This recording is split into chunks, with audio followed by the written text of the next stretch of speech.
Hello everybody, welcome to Ageless Rock channel. Today we are going to check out a very unique rock cut church in central zone of Tigray region in Ethiopia. So let's put on your megalithic lens and see if you can see what I see. Ethiopia in Africa is often thought of as a country too hot and too dry to have a good life. But if you look at the satellite image of Ethiopia, this country seems to have more vegetation in green than desert in brown. This rock-hewn church is at the very north of Ethiopia and experienced military attack from Eritrea as recent as 2021. Some damages were reported due to these destructive activities. This wouldn't have happened if everyone was busy chiseling bedrock for their own house. Ethiopia has about 1/3 agricultural land, and there should be enough for everyone. With just a rough comparison of a few countries in Europe, you can see that Ethiopia has a lot of potential for agriculture. This is one country you can get everyone busy planting and no time for chiseling and fighting. I think Austria, Slovakia, Hungary, Czechia, Slovenia and Croatia can fit comfortably in western Ethiopia. Everyone in Ethiopia can build great churches and mosques with woods and bricks, but yet, for some strange reasons, only Christians prefer chiseling bedrock as choice of construction method. Debra Damo Monastery sits on a high elevation of approximately 2,200 meters or 7,200 feet above sea level. It is believed to be a 6th century construction dedicated to a saint by the name Abuna Aregawi. He is one of the 9 saints from Syria to spread Christianity. If that is true, that means this monastery has been around for about 1,400 years. No one can explain why a bedrock outcrop is the preferred choice for a monastery. It is impressive and attracts pilgrims and tourists every year. Something must have happened in the past and we have no written record of why this site was chosen. According to tradition, Abuna Aregawi was carried to the top by a snake which coiled him and slithered its way up. The snake received instruction from Michael the Archangel.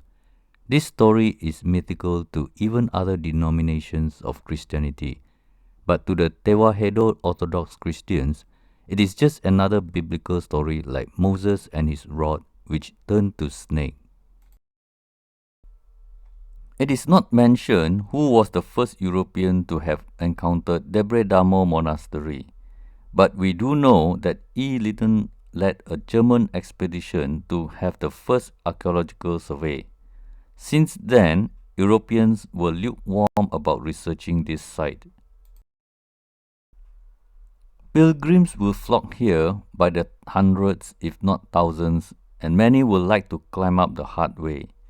Then, they can zigzag up and down a path leading to the monastery on a flat top with panoramic view from any edge they decide. Many are willing to try the only method to see the monastery because it is thrilling and fun. It looks like a simple but not so safe activity where your life depends on the goat skin leather and a helper at the top to give you the last pull to safety and sanity. The bad news for the adventurers is that this climb is only for men. Women are not allowed to go up. This limitation is not only for humans but applies to animals as well. I am more inclined to believe that someone had an out-of-this-world experience a long time ago. If there are real stories that sound mythical, they might have been wiped out by religion and mainstream by now. Today, we see people trying to climb up the rope to catch a glimpse of an ancient monument, not because they are worshippers, but also it is fun. On top of the plateau, there is a church which seems to get a little bit more attention than the rest of the building. It looks to me like the front is made up of 4 short pillars and the rest are filled with stones and layered with wood beams stacked horizontally for walls. In terms of architecture, the two megalithic front pillars doesn't seem to match the walls. It looks like the church has a megalithic foundation which was left by the unknown ancient builders. Let's take a look at the corner pillars of this church. They are the same quality in terms of color and durability as the center two pillars, but I think they are the polygonal masonry you can find at megalithic sites around the world. Let's zoom in and take a closer look at this pillar, in particular Block A in the enlarged photo. From a two-dimensional view of the pillar, you need to cut at least 3 sides with precision to fit 3 other adjacent blocks. This is a typical conundrum at megalithic sites where primitive tools for such cutting is clearly not available at that time. The pillar on the left has precision cut megalithic blocks that fit perfectly without any gap, and therefore there is no need for mortar. Unlike modern machine cuts, we make cuttings at 90-degree angles for easy stacking. But look at these blocks. They are all not 100% straight, so it is not easy for stacking. They were cut at an angle, and therefore it is very difficult to cut the next piece for a perfect match. To make matter even more challenging, this entire pillar is made up of blocks of different shapes and sizes. It defies logic to carve these with ancient soft chisels. The first block seems to be very big, with the cornerstone tucked in comfortably with great precision on all sides. Imagine the nightmare of making block B with ancient chisels, even if that is possible. The number of edges and sides to be cut with precision is astounding.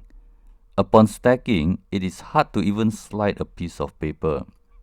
These insane qualities are simply not an ancient work of hammers and chisels.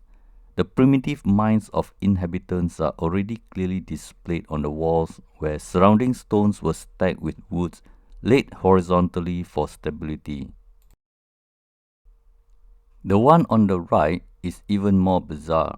Block B has 6 sides to match other adjacent stones. Block C comes with a V shape to match Block B. The bottom block is a huge block, while the top pieces are clearly loose pieces that do not match. So, surrounding stones were used as fillers. From what I see with my megalithic lens, these 4 pillars do not belong to the same construction material. They are completely different in nature. The material has to be quarried from somewhere and shaped with tools we are not familiar with. Precision is so perfect there is no need for mortar. If this was done by ancient chisels, I would assume ancient Ethiopians would have used this technology and material for the entire church instead of just 4 pillars. This very ancient site is clearly a case of clash of two civilizations, where the original unknown ancient builders are laughing at our conclusion and chuckling at our construction skills of recycling it into something we can use. If there is a minor earthquake, everything will crumble except for the 4 pillars. I am not sure if there is any megalithic subject to talk about as far as the interior is concerned. The wooden beams on the ceiling and the intermittent layers on the walls with stones held together by mortar from the inside is pretty basic construction. The centuries-old manuscripts still in use is pretty amazing considering their long overdue eligibility for museum collection. There is also another megalithic structure which I am very sure was created by the unknown ancient builders. Ethiopians will climb extremely dangerous paths to any location they think is sacred. Abuna Yamata is one of them. You can check it out in my Ethiopia playlist. They didn't make it easier to reach there. But yet, a small section of the entire base was carved out for stairs.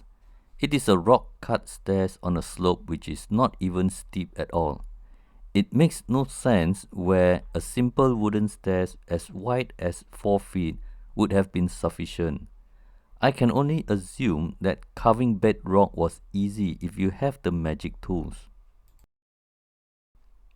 I am not sure how many water tanks are there, but I am sure there are more than one. This is a typical feature of a mysterious megalithic site. Since this is a monastery, it will be called a baptismal pool. With the green algae and moss, I wonder if anyone actually got baptized taking a dip in the pool. You will know it is not a baptismal pool if you have more than one, and they are more than 4 feet deep. Water tanks in Ratu Boko Temple in Indonesia, Little Petra in Jordan, and Nanigat caves in India are just some of the hundreds, if not thousands, of mysterious holes left by the unknown ancient builders around the world. They are as mysterious today as when it was first discovered by the locals.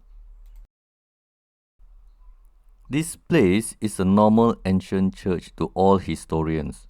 If it was abandoned, it would have been an archaeological site to all archaeologists.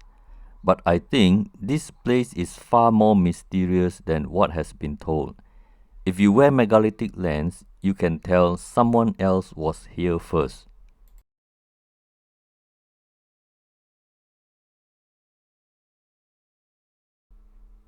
Well, that's all for today. I hope you enjoyed this short presentation on Debra Damo Monastery, where the fantastic 4 pillars awaits you to unlock the mystery. See you in the next video and have a wonderful day. This is Berniong signing out. Dehe Nahu.